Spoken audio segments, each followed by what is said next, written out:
제가 오늘 이 본문 말씀을 택한 이유가 있습니다. 제가 이 본문을 가지고 여러 차례 이미 설교를 했어요. 물론 설교할 때마다 조금씩 다른 여러 가지 예화와 또 강조점이 다르지만, 제가 왜 이 누가복음 10장 소위 선한 사마리아 사람의 이야기를 좋아하느냐, 이 이야기는요 단순한 이야기로 끝나지 아니하고 기독교 신앙의 진수를 담고 있어요. 본질을 담고 있는 메시지, 매우 중요한 메시지입니다. 예수님께서 영생에 관한 질문을 하는 율법교사의 이야기에 대해서 가서 너도 이와 같이 하라라고 하는 명령을 마지막으로 하신 내용입니다. 그렇기 때문에 반드시 주님께서 이와 같이 선한 사마리아 사람처럼 살라고 우리에게 명령하신 내용이에요. 매우 중요한 본문이기 때문에 또 반복하고 또 묵상하고 또 강조하고 또 이 말씀대로 실천하려고 애쓰는 우리 모두가 되어야 될 줄로 믿습니다. 한번 따라 하시겠습니다. 가서 너도 생명을 살려라. 아멘. 본문은 유명한 이야기죠. 강도 만난 사람을 살린 선한 사마리아 사람의 이야기입니다. 근데 본문을 자세히 보면 이 본문은 생명, 영생에 관련된 본문이에요. 말씀드린 대로 율법교사가 나와서 예수님을 시험하고자 묻습니다. 선생님, 제가 어떻게 해야, 무엇을 해야 영생을 얻겠습니까? 그러자 예수님께서는 성경에 무엇라고 기록되어 있느냐? 그러자 이 사람이 성경에 있는 율법을 요약해서 이야기합니다. 마음과 뜻과 목숨을 다해서 하나님을 사랑하라고 했고 내 이웃을 내 자신과 같이 사랑하라고 했습니다. 하나님 사랑과 이웃 사랑의 계명을 요약을 잘 대답을 했어요. 그러자 예수님께서 이렇게 말씀하십니다. 내 대답이 옳도다. 그러시면서 이를 행하라. 그리하면 살리라. 대답 잘했다는 거예요. 근데 대답이 중요한 게 아니라 이를 행하라. 그러면 살리라. 다시 말하면 하나님 사랑, 이웃 사랑을 실천하면 네가 영생하리라 그랬어요. 우리가 흔히 이신칭의의 사상을 이야기합니다. 믿음으로써 의롭게 된다. 믿음으로써 구원의 의를 받는다는 것이죠. 믿어야 구원받는다. 이것이 이신칭의라고 하는 사상입니다. 우리는 분명히 믿음으로 구원받습니다. 이건 틀린 이야기가 아니고 성경에 분명히 기록되어 있습니다. 그런데 그 믿음이 어떤 믿음이냐 하는 것이죠. 믿음엔 두 종류가 있습니다. 산 믿음이 있고 죽은 믿음이 있어요. 진짜 믿음이 있고 가짜 믿음이 있습니다. 야고보서 2장 26절에 이렇게 되어 있습니다. 한번 같이 읽어보겠습니다. 영혼 없는 몸이 죽은 것 같이 행함이 없는 믿음은 죽은 것이니라. 행함이 없는 믿음은 죽은 믿음이라는 것입니다. 가짜 믿음이에요. 믿음이 아니라고 하는 이야기입니다. 그 믿음으로는 구원받을 수가 없습니다. 살아있는 믿음, 즉 행함이 있는 믿음이라야 진짜 믿음인 것입니다. 성경은 행함을 구원의 조건으로 제시하고 있지는 않습니다. 구원은 하나님이 주신 이 은혜, 하나님이 주신 믿음으로 얻습니다. 에베소서 2장 8절에 분명히 기록되어 있습니다. 같이 읽습니다. 너희는 그 은혜에 의하여 믿음으로 말미암아 구원을 받았으니 이것은 너희에게서 난 것이 아니요 하나님의 선물이라. 분명히 믿음은 하나님의 선물이에요. 내 의로 구원받는 게 아니에요. 내 행함과 실천, 선함으로 하나님 나라 가는 것은 결코 아닙니다. 믿음으로 구원받는 것입니다. 그런데 그 믿음은 삶을 수반하는 산 믿음이어야 된다는 것이죠. 믿음과 삶이 분리되어 있지 않습니다. 믿음과 행함이 떨어져 있지 않다는 이야기입니다. 예수님은 하나님을 사랑하는 것과 이웃사랑을 분리시키지 않으셨습니다. 하나님을 사랑한다고 하는 것은 하나님에 대한 그 존재에 대한 믿음이 있을 때 가능한 이야기예요. 그렇기 때문에 하나님 사랑은 믿음을 대변하는 이야기고요, 이 믿음이 있는 사람은 이웃을 사랑하는 그 삶의 실천으로 이어져야 된다는 것이죠. 다시 말하면 믿음과 사랑이 함께 간다는 것입니다. 고린도전서 13장 13절에도 믿음, 소망, 사랑 이 세 가지는 항상 있을 것인데 그랬어요. 이 세 가지가 같이 있다는 이야기입니다. 믿음 따로, 소망 따로, 그리고 사랑 따로 이야기할 수 없다는 것입니다. 예수님은 이웃사랑을 실천한 인물로 바로 이 선한 사마리아 사람 이야기를 하고 있는 것입니다. 오늘 본문에는 선한 사마리아 사람을 포함해서 세 부류의 사람이 나옵니다. 첫 번째 부류의 사람은 강도들입니다. 있어서는 아니 되는 사람이에요. 이 강도는 자기의 소유를 생명보다 더 중요하게 여기는 사람입니다. 소유를 얻을 수 있다고 한다면 생명을 죽여서라도 소유를 얻고자 하는 사람이에요. 나쁜 사람이죠. 있어서는 아니 되는 사람입니다. 사람이 살고 죽는 거 자기하고는 상관이 없는 거예요. 그 사람이 억울하고 억울하지 않은 것, 그 사람이 손해가 나고 안 한 것 나하고 상관이 없어요. 저 사람이 손해가 나더라도 내게 유익이 된다면 그 길을 택하는 사람이에요. 저 사람을 죽여서라도 내가 어마어마한 부유함을 차지할 수 있다고 한다면 그 길을 택하는 사람이 강도입니다. 2000년 전에만 강도가 있었던 것이 아닙니다. 오늘날에도 이런 사람이 있어요. 생명보다 소유를 중요하게 여기는 사람, 자신의 유익을 위해 수단 방법을 가리지 않는 사람이 이 시대의 강도인 것입니다. 보험금 때문에 가족을 죽이는 사람이 있죠. 유독성이 있는 폐기물을 함부로 버리는 기업이 있습니다. 빚을 갚지 않는다고 죽인다고 협박하는 사채업자들도 있습니다. 돈 더 벌기 위해 부실하게 건물을 지어 붕괴 사고를 유발하는 건축업자도 있습니다.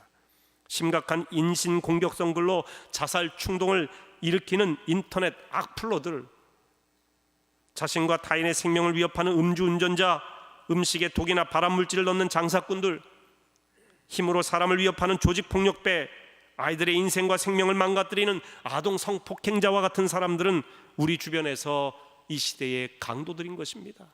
안 됩니다.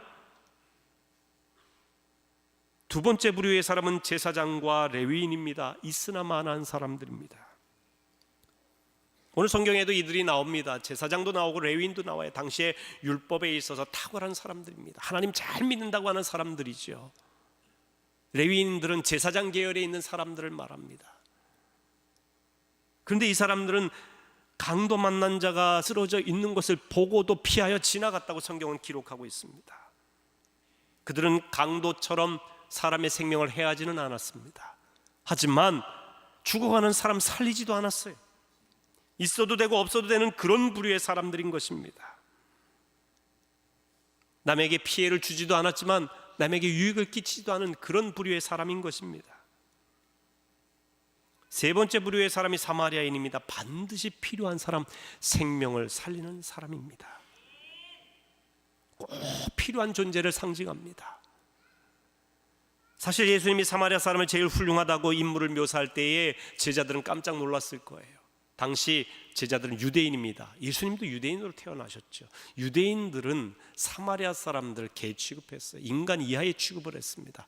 저들은 다른 민족과 결혼해서 아주 피가 섞였고, 그리고 그들의 생각과 사상은 하나님과 거리가 멀고, 그들은 아주 문화적으로도 수준이 낮고, 소위 유대인들의 입장에서 그들을 개처럼 취급했다는 거, 인간 취급을 안 했던 부류의 사람들이 사마리아 사람이에요. 그런데 그 사마리아 사람들 가운데 예수님께서 칭찬한 선한 사마리아 사람 이야기를 하니 제자들은 깜짝 놀랐을 겁니다. 경멸의 대상이 존중의 대상으로 예수님 말씀하셨기 때문에 그래요. 예수님께서 사마리아 사람 이야기를 통해서 결론적으로 하신 말씀이 오늘 본문 10장 37절입니다. 한번 같이 읽겠습니다. 이르되 자비를 베푼 자니이다. 예수께서 이르시되 가서 너도 이와 같이 하라 하시니. 가서 너도 이와 같이 하라. 뭘 하라는 얘기입니까? 가서 너도 생명을 살리라는 이야기입니다. 가서 너도 그 어려움 당한 자에게 자비를 베풀라. 가서 너도 그 어려움에 있는 사람을 사랑하라. 도와주라. 그들의 진정한 이웃이 되라.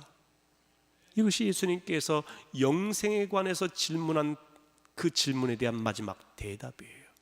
여러분, 천국 가고 영생하기를 원하십니까? 진정한 구원의 백성이 되기를 원하십니까? 그러면 여러분 내면 속에 믿는 이 예수님, 내가 믿는 하나님 나라에 대한 이 믿음이 이웃사랑을 실천하는 그 실천으로 표현이 되어야 된다는 이야기예요. 가서 너도 이와 같이 하라. 영생을 얻고자 하느냐? 그럼 가서 너도 이와 같이 하라는 거예요. 생명 살리는 일을 하라는 겁니다. 그것이 믿음이 있다는 증거고, 그것이 하나님을 신뢰한다는 증거고, 그것이 바로 영생을 얻은 자의 증거라는 이야기죠. 주여 주여 하는 자마다 다 하나님 나라에 들어가는 것이 아니라고 분명히 말씀하셨습니다. 말씀대로 살아야 돼요. 반석 위에 집을 지어야 된다는 이야기입니다. 제가 그림 하나를 보여드리겠습니다. 1890년 빈센트 반 고흐가 그린 선한 사마리아인이라는 그림입니다. 이 그림에 보면은 왼편에 좀 희미하게 길이 있고 저 길 앞쪽에 사람이 있습니다. 그리고 그 뒤편에 따라가는 사람이 있고요. 먼저 가는 앞쪽에 있는 사람은 제사장이고요. 뒤에 따라가는 그 또 희끄무리한 사람은 레위인입니다. 이 고흐는 사마리아 사람의 이야기를 그리면서 어떻게 보면 존재가 있으나마나 희끄무리한 제사장과 레위인이 당대에는 대단히 유명한 사람들이거든요. 훌륭한 사람들로 공인된 사람들이에요. 존경받는 사람들입니다. 지위가 높은 사람들이에요. 인기 있는 사람들입니다. 사람들이 우러러보는 사람들입니다. 그런데 예수님께서는 이 누가복음 10장에서 이들의 존재가 별 볼 일 없다는 거예요. 그리긴 그렸는데 희미해요. 반면에 사마리아 사람의 모습을 보세요. 이 사마리아 사람의 모습을 보면 굉장히 크죠. 강력해요. 밝은 색깔을 썼습니다. 가장 밝고 명료한 색깔을 썼고요. 이 사람이 뭘 하고 있느냐? 강도 만난 자를 자기가 타고 가던 짐승에 태우는 장면입니다. 힘쓰고 애쓰며 태우고 있죠. 이 부분은 굉장히 큰 부분을 차지하고 있고 밝은 부분을 차지하고 있습니다. 이 부분을 강조하고 있는 겁니다. 그러면서 고흐는 마지막에 이 그림 밑에 이렇게 썼습니다. 사랑하는 일은 좋은 일이다. 사랑에는 진정한 힘이 있다. 사랑으로 한 일은 무엇이든 잘한 일이다.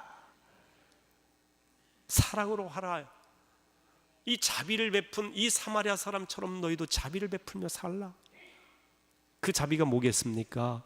생명을 살리는 일이죠. 사마리아 사람이 강도 만난 사람을 이렇게 사랑하고 자비를 베풀게 된 과정이 있습니다. 여러분, 모든 신앙도 그렇고 삶에는 과정이 중요해요. 프로세스라는 게 있어요. 오늘 이 시대는 결과론적인 시대예요. 저 사람이 나쁜 방법으로라도 돈을 많이 벌면 와, 우상시대예요. 무슨 방법으로라든지 금메달을 따면 금메달 딴 거예요. 지위가 높아서 높은 데 올라가면 저 사람이 온갖 선거 과정에서 나쁜 방법으로 거짓말과 권모술수로 했는데도 당선만 되면 최고인 것처럼 인식되는 시대가 오늘 이 시대입니다. 소위 결과 중시의 사회예요. 그런데 성경은 그렇지 않습니다.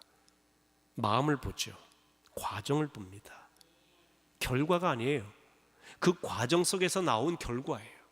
사람들이 실패라고 하는 그 결과라 할지라도 하나님께서 보시기에 아름다운 과정을 밟은 사람들의 마지막은 사람들의 평가에 휘둘리지 않고 하나님은 그 중심을 보시고 옳도다, 잘했도다, 착하도다, 선하도다, 귀하도다, 주님은 축복하고 인정하시는 것입니다.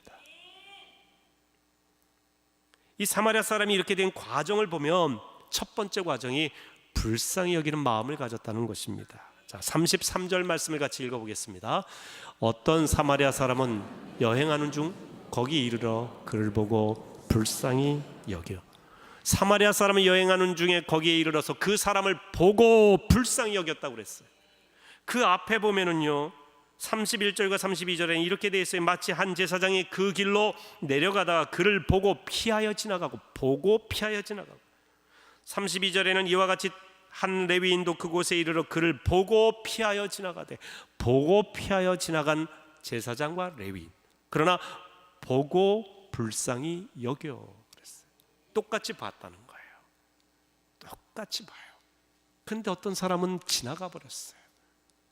근데 어떤 사람은 불쌍히 여겼다는 것이죠. 여기서 불쌍히 여겼다는 말을 영어 성경으로 보면 compassion이라는 표현을 씁니다. 라틴어에서 온 말인데 컴이란 말은 영어의 together, 함께라는 뜻이고요. 패션이라고 하는 말은 파시오라는 라틴어에서 왔는데 이 말은 아파하다 그런 뜻이에요. 함께 아파하다, 함께 고난을 겪다라고 하는 것입니다. 강도 만난 사람을 보고 그 사마리아 사람은 보고 지나가지 않았고, 보고 동정심을 발휘해서 아이고 안 됐다 하고 지나간 것도 아니에요. 불쌍히 여겼다라고 하는 것은 보고 그 사람에게 가서 함께 아파하고 그 사람을 함께 돕고 그 사람의 어려움을 함께 느끼고, 바로 이 사람이 컴패션 있는 사람이에요. 이것이 하나님이 우리에게 보여주신 사랑입니다. 그리스도인들의 사랑은 단순한 러브가 아니라 컴패션이에요. 함께 아파하는 거예요. 기뻐하는 자들과 함께 기뻐하고 우는 자들과 함께 울라고 로마서 12장에 말씀하셨습니다. 이것이 컴패션이에요. 하나님께서는 우리 인생이 이대로 살다가는 모두 멸망할 것 같은 그런 불쌍한 인생을 보시고 하늘 보좌를 버리시고 친히 인간이 되셔서 이 땅에 오셨습니다. 그분이 바로 독생자 예수 그리스도 아니십니까? 하나님이 인간이 되셨어요. 인간 구원을 위해서. 이것이 불쌍히 여긴다는 말입니다. 여러분, 우리가 영혼을 구원하는 것도 불쌍히 여기는 마음이 있어야 됩니다. 우리가 하프타임을 하기 위해서 광고도 보셨겠는데요. 아유, 우리 남편은 이야기해도 소용이 없어요 라고 말하는 분들이 꽤 많아요. 우리 아들은 소용없어요. 이야기해도 잘 듣지를 않아요. 그런데 가장 중요한 것은 이야기를 하는 것 자체가 아니라 그 영혼에 대한 컴패션이 있느냐가 중요합니다. 정말 내 남편의 영혼이 구원받기를 간절히 원하는가? 내 남편이 구원받지 못하면 지옥 갈 인생이 되는 것인데, 영혼이 멸망받고 꺼지지 않는 불 속에서의 고통 가운데 영원한 고통이 이어지는데, 그 가운데 내 남편, 내 아들, 내 이웃, 내 형제를 그냥 버려두는 것이 여러분의 진심입니까? 그러니까 여러분 안에 이 영혼에 대해서 긍휼히 여기는 진정한 마음이 있다면요, 어떻게 하든지 살리고 싶겠죠. 때로는 욕을 먹고 희생하고 힘들고 어려운 과정이 있겠지만 불쌍히 여기는 마음이 있으면, 불쌍히 여기는 마음이 있으면. 그래서 우리가 전도할 때 제일 중요한 첫 번째 단계는요, 컴패션이에요. 그 마음이 있으십니까? 남편 영혼에 대해서 믿지 않는 불신자들에 대한 이 컴패션이 있을 때에 생명을 살리는 거예요. 두 번째로 이 선한 사마리아 사람 보면요, 불편함을 감수하고 일을 감당했어요. 여러분, 자기가 타고 가던 짐승에서 내려야 돼요. 그리고 그에게 다가갔어요. 그에게 자기가 가진 건 모든 것을 내놓고 그 사람을 살립니다. 그 상처를 씻어주기 위해서 감람유 같은 기름으로, 옛날에 이 감람유 올리브유가요, 식용으로도 쓰였지만 상처를 치료하는 치료제도도 쓰였어요. 다양하게 쓰였습니다. 2000년 전 얘기 아닙니까? 병원이 어디 있겠어요? 소독제가 어디 있습니까? 기름으로 해결하는 거죠. 그렇기 때문에 이 감람유는 선한 사마리아 사람에게 있어서 여행할 때에, 어디 다닐 때는 필수품이에요. 없어서는 안 되는 겁니다. 그런데 자기에게 가장 필요한 중요한 것을 그 사람에게 줬습니다. 그리고 그 사람을 살리기 위해서 짐승에 태워서 주막으로 갑니다. 옛날 주막이 병원 역할도 하고요, 또 호텔 역할도 하고 다 하는 것이죠. 아니, 자기가 편리하게 가던 짐승에 내리는 일도 불편한 일이요, 그 사람에게 다가가서 치료하는 일도 불편한 일이요, 이 쓰러져 있는 사람을 얼마나 무겁겠어요. 그 사람을 들어서 짐승에 태워서 주막까지 가는 것도 불편한 일이요. 그런데 이 일을 했단 말이에요. 생명을 살리는 데는 불편함이 있다. 편하게 살리는 게 아닙니다. 여러분, 신앙생활 편하게 하려고 생각하면 생각할수록 여러분 신앙이 죽어가는 것입니다. 신앙생활은 편리한 게 아니에요. 복음과 함께 고난을 받는 겁니다. 내가 예수를 믿고 하나님 나라에 소망이 있는 사람은 이 세상에서 내가 예수를 믿는 것 때문에 당하는 고난을 능히 감당하고자 하는 믿음의 자세가 있어야 돼. 예수 믿고 축복받고 자녀 잘 되고 건강하고 물질이 풍성해지고 이것만 바라본다면 여러분 신앙생활 잘못하는 거예요. 궁극적으로 아닙니다. 물론 하나님 주시는 축복이 있어요. 우리는 그걸 위해서도 기도해야 돼요. 하지만 그게 궁극적인 목적이 돼서는 안 돼요. 그건 수단이에요, 수단. 그거 주시지 않는다고 내가 신앙생활 떠나고, 교회생활 좀 불편하다고 시험 들었다고 신앙생활 떠나고, 그러면 신앙이라는 게 도대체 뭡니까? 신앙은 죽음 앞에서도 당당한 것이 신앙 아니겠습니까? 제가 어제 그제 우리 장로님들과 함께 저 전라남도에 있는 신안군에 있는 이 증도라는 섬을 다녀왔어요. 문준경 전사님의 순교 기념성지.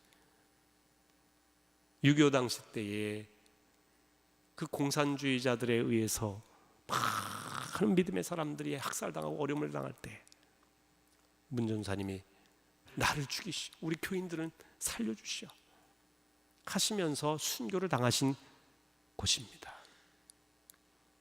그 순교신앙으로 증도라고 하는 섬은요, 복음화율이 90%예요. 열의 9이 예수를 믿는다는 거예요. 그리고 이 신안군 내에, 이 전라남도 내에 이 섬들이요 1,400개래요. 물론 사람들이 사는 것은 한 100여 개의 섬인데 그 섬마다 교회가 들어서고 복음이 들어가고 말이죠. 이 문중경 전사님의 영향이에요. 또 염산교회라고 하는 교회를 가봤더니 염산교회는요 교인들이 100여 명이었는데 77분이 순교를 하셨어요. 왜? 신앙 때문에. 야월교회라고 하는 교회를 가봤는데 거기는 교인이 65명이었는데 전 교인이 예수 믿는다는 이유로 순교를 했어요. 순교신앙, 천국신앙. 왜 그렇게 순교하기까지 믿음을 배반하지 않았느냐? 영생에 대한 확신이 있는 거예요. 신앙이 그런 거란 말이죠. 부활에 대한 확신이 있는 게 신앙이에요. 그렇기 때문에 나를 죽여도 내 영혼 못 죽인다는 거죠.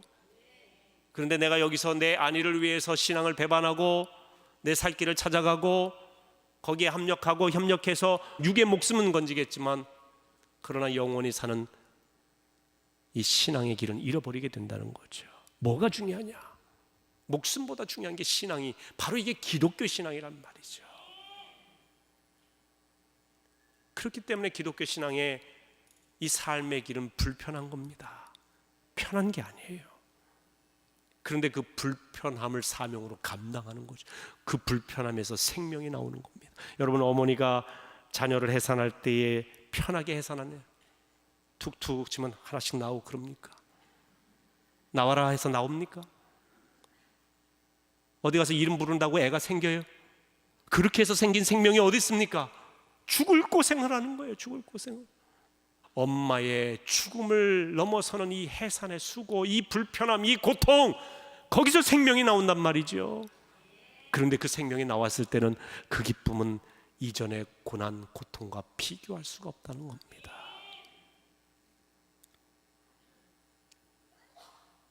이 선한 사마리아 사람은 이 불편함을 통해서 생명을 살린 것입니다.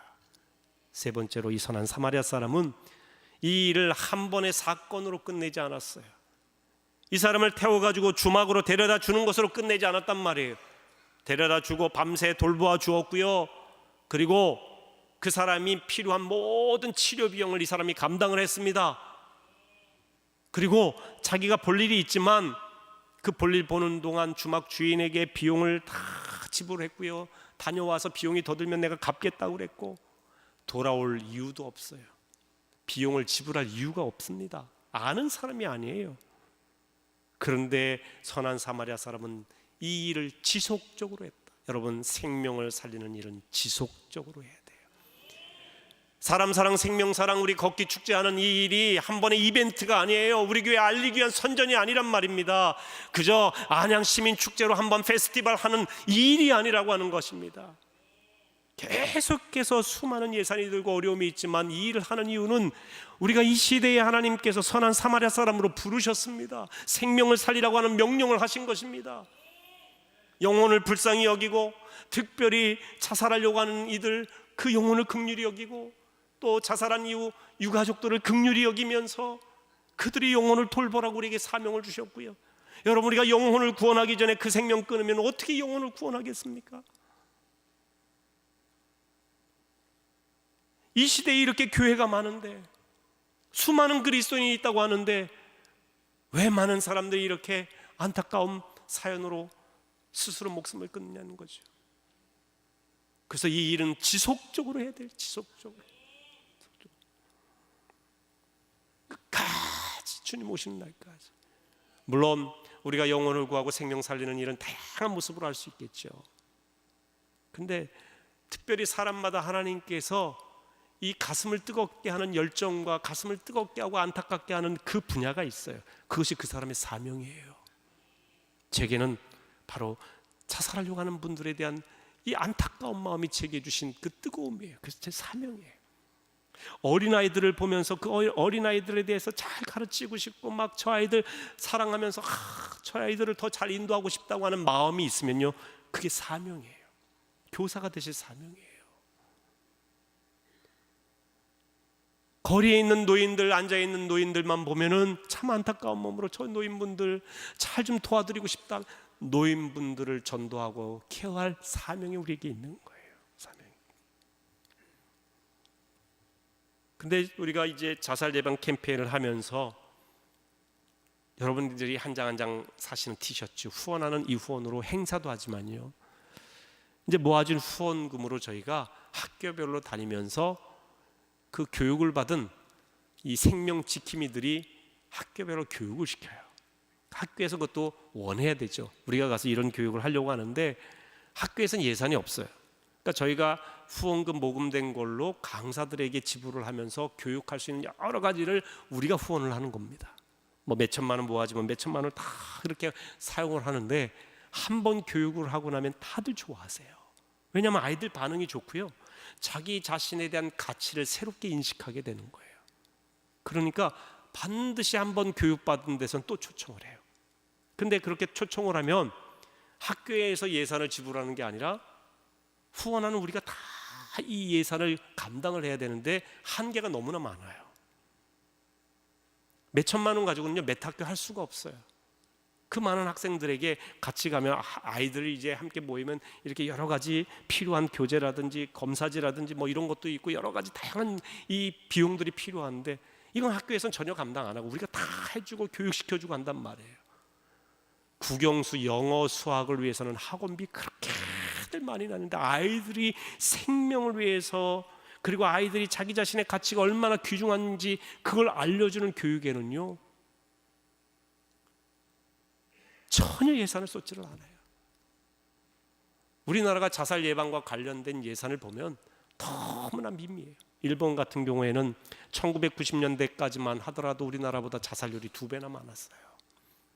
근데 2000년대 들어서면서 뚝 떨어져서 우리나라는 OECD 국가 중에 자살률 14년째 1위예요. 10만 명당 요즘은 좀 줄어서 26명. 그런데 지난 5년치의 평균을 내보면 한 28명 정도 돼요. 10만 명에 28명이 자살을 하는 거예요. 일본의 경우는 10만 명당 18명이에요. 이 10명 차이가요, 그냥 단순한 10명이지만 10만 명당에서 전체 인구를 환산해 보면요 수천 명 차이가 나는 거예요. 이건 엄청난 차이예요. 근데 일본이 그렇게 된 비결이 뭐냐면요, 자살에 관한 법을 위반하고 해마다 7천억 가까이 예산을 쏟는 거예요. 그러면서 교육을 시켜요. 자살 방지하고요. 인터넷에 유해 사이트들이 얼마나 많은지 아세요? 자살을 완전히 그냥 조장하는 사이트들이 얼마나. 근데 이걸 잡을 수가 없어요. 이런 예산도 없고요, 법도 마련이 안 돼 있어요. 막 자살하는 방법이라든지 이런 게 다 올라와도요 그런 사람들 잡아들이지 못해요. 그런 거 보고 아이들이요 모방 자살하는 경우 얼마나 많은데. 그래서 법을 만들기 위해서 계속 국회의원들에게도 말씀드리고 또 우리 시에도 생명 존중의 이 문화를 만들기 위해서 시장님과 간담회도 하고 지역 유지들에게 이 귀중한 사실에 대해서 알려드리고 이런 일을 하는 겁니다. 그래서 9월 9일에 있는 이 자살 예방을 위한 생명 존중 사회를 만들기 위한 이 걷기 축제에 우리 성도들이 정말 마음을 모아 참여해 주시고 협력해 주시고 여러분들이 티셔츠 한 장이라도 사시면 한 영혼에게 이 정말 생명의 소중함을 알릴 수 있는 귀중한 길이 될 수 있어요. 무관심하지 마세요. 이 시대에 선한 사마리아 사람이 되시라는 얘기예요. 윌리엄 글라서라고 하는 분이 있는데 현실 치료의 창시자입니다. 이분이 이런 이야기를 했어요. 고통 가운데 있는 사람에겐 그 사람의 가치를 알아주는 한 사람, 그 사람의 아픔을 진정으로 이해하는 한 사람이 필요합니다. 이 사람을 키 펄슨이라고 합니다. 키, 열쇠가 되는 한 사람. 그 사람에게 생명의 가치를 알려주고 그 사람이 존귀하다는 사실을 알려주는 한 사람만 있으면 이 사람 구할 수 있다는 거예요. 사람이 죽어갈 때 그 한 사람이 없기 때문에, 키펄슨이 없기 때문에 사람들이 죽어간다는 것이죠. 다시 말하면 강도 만난 자에게는 선한 사마리아 사람이 키펄슨이 된 거예요. 그래서 예수님은 우리에게도 뭐라고 하십니까? 가서 너도 이 사마리아 사람처럼 생명을 살려라. 이것이 우리에게 주신 이 시대의 귀중한 사명입니다. 생명을 살리는 위대한 그리스도인, 생명을 살리는 사마리아인, 이 시대에 꼭 필요한 키퍼슨이 되시기를 주의 이름으로 축원합니다. 그리고 여러분 곁에는 여러분이 혼자 계신 게 아니라 이 시대의 선한 사마리아 사람처럼 우리의 생명을 위해서 끝까지 돌보시고 도우시는 우리 주님이 계심을 믿으시고 용기 잃지 말고 낙심하지 말고 끝까지 주의 길을 걸어가시기를 주의 이름으로 축원합니다.